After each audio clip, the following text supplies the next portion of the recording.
waxaan u nimi maanta furitaankiisa bilowgiisii inaannu indhaindhayno biyihii soo baxay aragno qabyo yar baa ku jirta oo aad dararkii iyo taangigii iyo qolalkii waashmaanadu seexanayeen si fiican baa maalinta dambe loo qabyo tiri doonaa ceel labaad baa laga qodi doonaa isla deegaankaas sida la sheegay mashaariicdaasi waxay ahaayeen mashaariic deegaankan muran badan ka abuuray xukuumadda Soomaaliland waxay qorshaysay banka qool caday inay xidho oo xilliyada abaaraha u dhacaan sida tamaanta lagaga baxsado abaarta xilliga gugana ay inoo xidhnaadaan oo naqa ka baxa aynu la daaqo xilliga kaliisha iyo jiilaalka dacayad badan baa lagu furay dadka samaha diida iyo dadka horumarka nacabi ama maalgashidiidka cudurradaasi ku dhacaan waxay sameeyaan dacayada ka dhana waxa la qabanayo ilaa iyo dacayadaha waxa la gaarsiiyey bari baa laga soo rarayaa dad dabadeedna waxa lagu furi doonaa muxuu ahaayey banka qool caday ilaa xadkaasay gaadhay ilaahay dadka bini'aadanka meel deegaan walba meel buu ku uumay cidina cid deegaanka ma qaadi karto cidina isma riixi karto ilaa xadkaas caqliga bini'aadanku dadka caqliga fayowa aanu qaadan karin bay gaadhay dacayadu waxaa dad si wanaagsan u fakerayayoo daacadka ahana waa jira oo fara badan oo laha war meeshani waa deegaankayagii haddiina laga xidho xaggaannu u guuraynaa xilliga barwaaqada xaggaannu tegaynaa dhulkii waa la kala ootay aragtida aan la kulmayey anigu aragtidaasaa ugu wanaagsanayd war meeshan dadkuna waa nagu soo hayaamaayoo marka nalagu soo hayaamana waa nalala daaqaa marka oo abaal baannu ku dhigannaa haddaan naga xidhaan xaggaannu qabannaa waa aragtida keliya ee aanu soo joogsan karaybe aragtidaa muran badan baa ka dhacay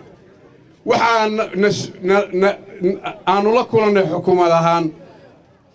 dareen xooggan oo biyaba ma rabno halkan ceelalba ha nooga qodina oo mahraadkaad doonaysaan aragtidii dadka waannu eegnay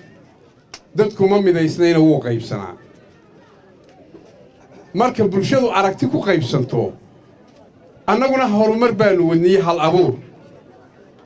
shardi maaha in la wada raaco waayo bini'aadamku isku caqli maaha isku aqoonna maaha isku garashana maaha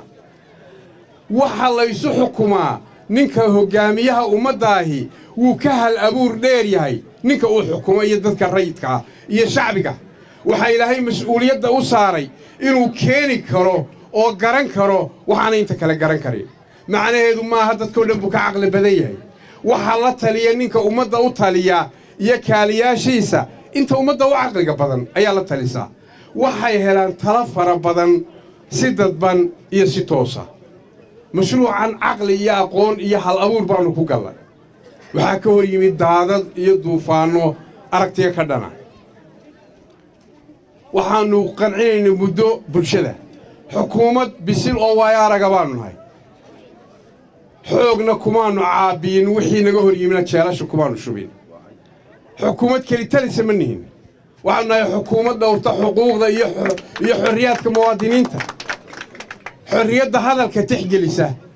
shirar baannu dadka u qabannay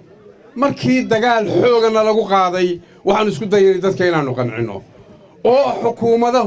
xukuumadda ra'yiga bulshada xooggeeda laga qabsadaa waa xukuumad siyaasad xun xataa wuxu ay wadda hadduu wanaagsan yahay waxaannu isku daynay inaannu ra'yiga inta badan qabsanno dadka qancinno u caqli celinno u jilib salaaxno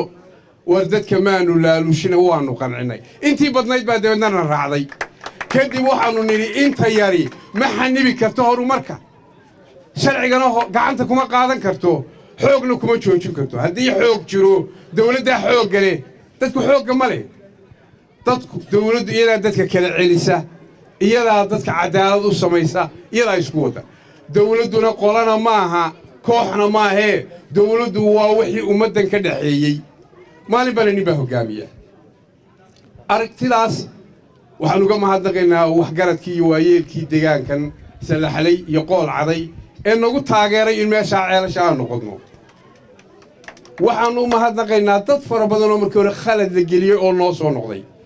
mashruucii banka xidhitaankiisa dib baannu u dhignay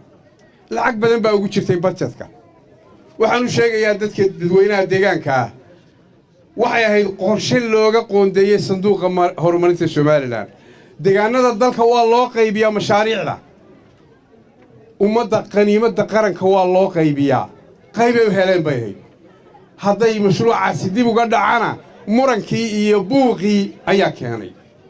annagu meel adag baanu iska taagnay dib annagu dib waanu dhigneen waxaase runtii ilaa iyo dacwadu gaadhay in hay-adihii lacagta dalalkii ina siinayay in dacwad loo geeyey in dawladihii deeqda bixinay dacwad loo gelay waa la isku dilayaa mashruuciini oo ay nagu yiraahdeen cashuurta dadka yaga raali kama nihiin in dhig ku daato xadkaasay soo gaadhay waxa la shacbiga Somaliland waxaynu u baahannahay inaynu